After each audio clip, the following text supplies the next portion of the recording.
G'day guys, welcome back to Declan's Shed. On this episode, we're going to get the motor in, sitting on its own engine mounts, and hopefully it doesn't fall out on us. All my welds don't break. Anything's a possibility. Alright, these are the Reese Myers engine mounts that I've modified to take a 300 TDI mount instead of the 200 he recommends. I sort of just copied the 300 TDI original plate with the buffers on the side. I am replacing it with these mounts, these heavy duty engine mounts from Double Duty Diesel. They're a truck based mount or an industrial mount, whatever you want to call them. I'm not exactly sure what they're out of, but they're a hell of a lot beefier, so that should do the job quite nicely. Let's whip this one off. Come on, play the game.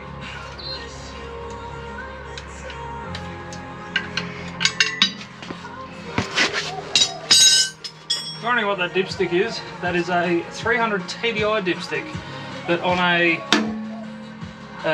DAF Leyland truck pan. The question is, will it sit too high like that?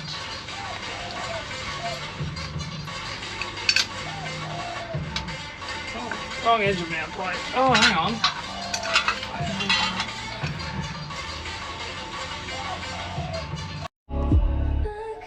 Alright, there we go, engine mount fitted.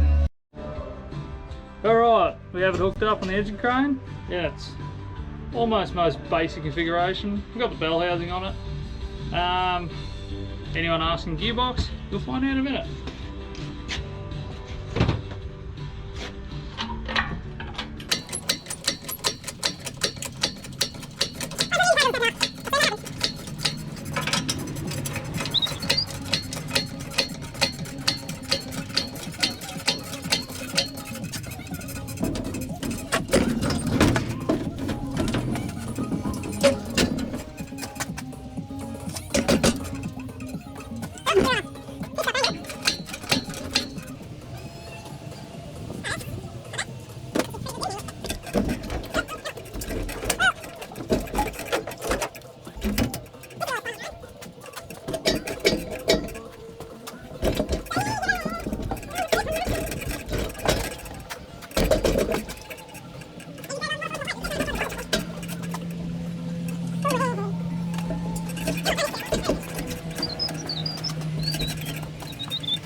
Alright, well that broke that cable tie.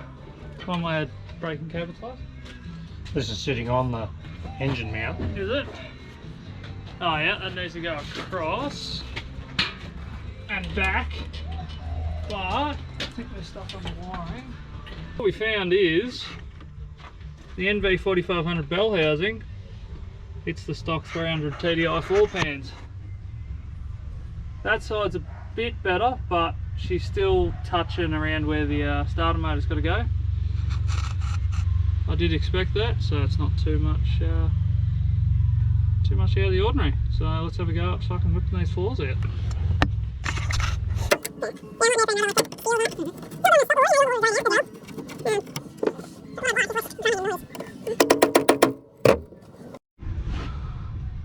Alright, this is the point we're at.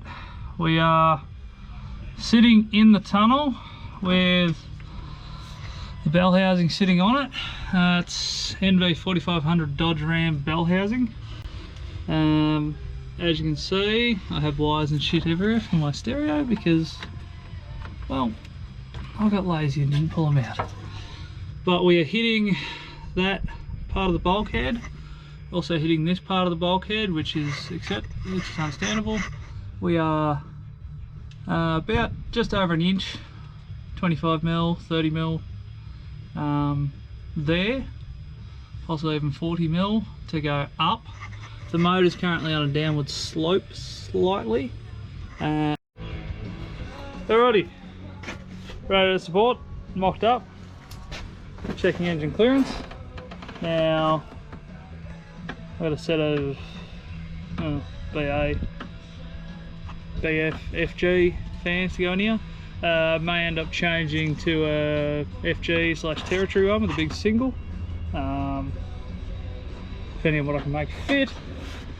We have lots of clearance at the back here. There is a water plate I've got from double duty diesel that sort of transfers coolant to the back through this Welsh plug at the back of the head here. It's either on the head or the back of the block, I can't remember, but it's there. Yeah, so we're getting there. Good. Looking at this one, this is set at the angle of the body. This one is just a level, so it's not level. But what we end up having to do was take out the 300 TDI rubber mount. Wouldn't allow me to get the engine and gearbox level and where I wanted it. I don't know if you can tell, but it should fit under the 300 TDI bonnet. Yeah, come back to you once I've cut them down. Yeah. So far, I currently have these two high-tech CAD mounts. Yeah, sick. Alright, that's what I came up with. Essentially a sandwich plate. Big side goes in the back, like so. The large one that goes in the back.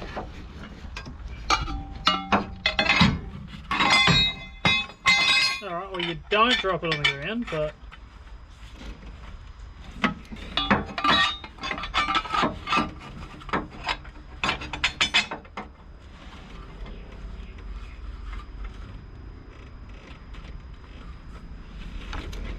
like that.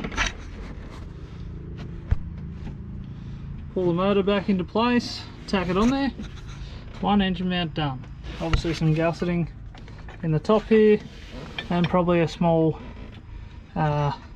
V-notch gusset in the bottom. Like everything, I got sidetracked and started doing other things. But I did get this in, all welded. I made this notch plate at the top. Currently making notch plate for the bottom. And because this is only 5mm, I'm making the exact same plate again. And actually welding it over the top because I screwed up the bolt hole. The bolt hole needed to be further away than my original cardboard aided design. So yeah, I'm actually making the whole thing over again, then going to cut 2 holes in it. Essentially how you do chassis plates, I'm going to do that over the top of the engine mount, essentially making it a 10mm plate. Obviously it's not as strong, I understand that, but once it's stitch welded the whole way around with some beads in it to stitch through it, it should be perfect. So I'll bring you back when it's done.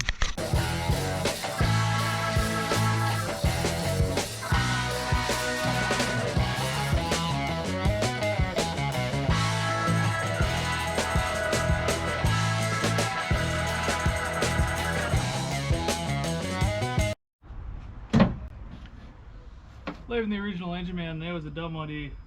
I ended up positioning the motor without that anyway. I took it off and just positioned it via a tape measure, a level, and a couple of blocks of wood really. So, oh well, you live and you learn, eh? Oh, would you look at that? Some idiot while they were welding melted holes, a couple of wires. Oh well, you get that on the big jobs and the stupid jobs too. So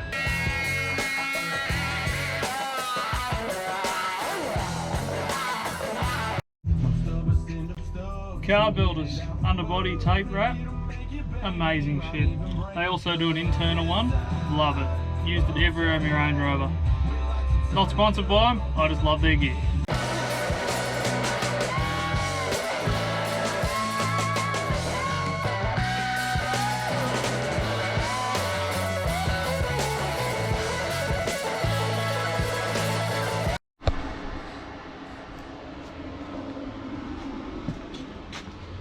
So you can see the engine's sitting on its own. The engine mount's all the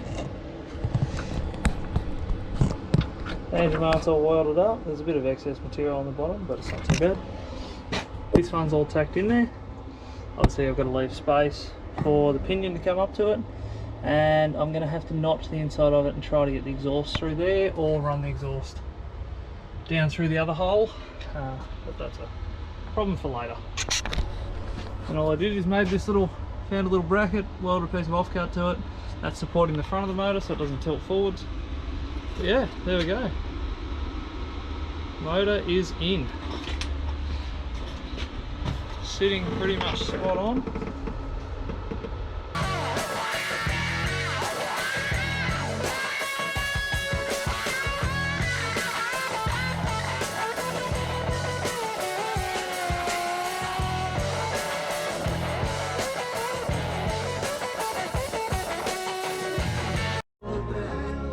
It's a new day, engine's out.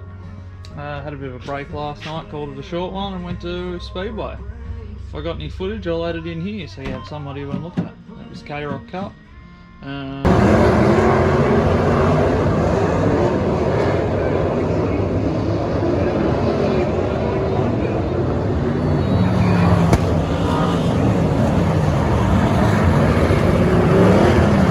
But off camera, I got that all welded in.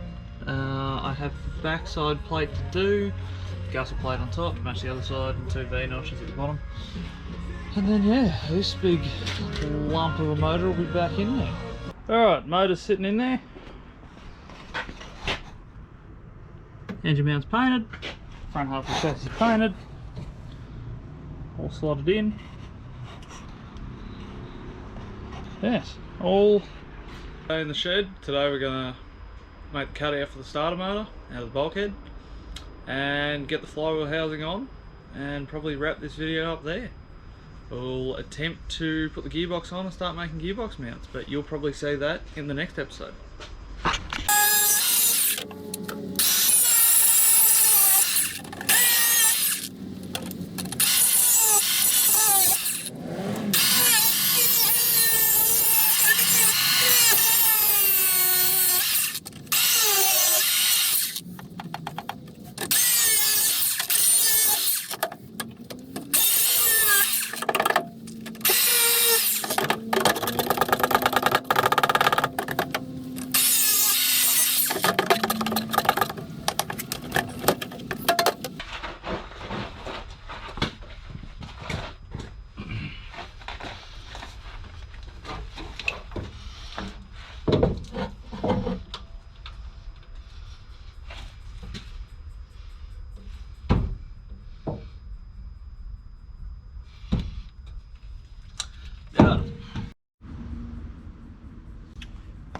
Alrighty, we'll chuck the flywheel housing on. Just wants to clear the floor. Not really, it doesn't really want to do it. There we go. A little bit of blue, remove the Loctite. Make sure the locating dowels are lined up.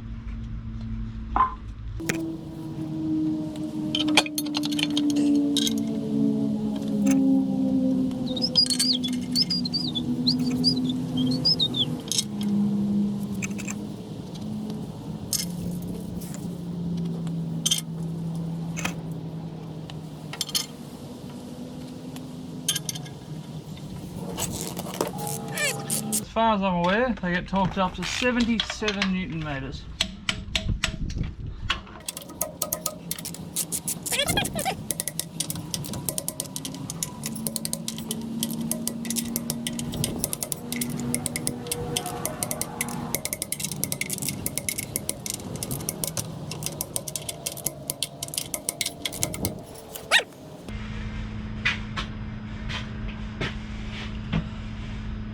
Thanks for coming along in part 2 and watching the progress of me turn this Defender into a Dodge Ram, really, or something of that variety. At this point it's more a dash truck, but anyway. Yeah, we got the engine mounted, got engine mounts done. Got flywheel housing done, got the bulkhead notched, got radiator mocked up, parts are on order, we're coming along swimmingly. Just remember, life's too short to drive boring cars.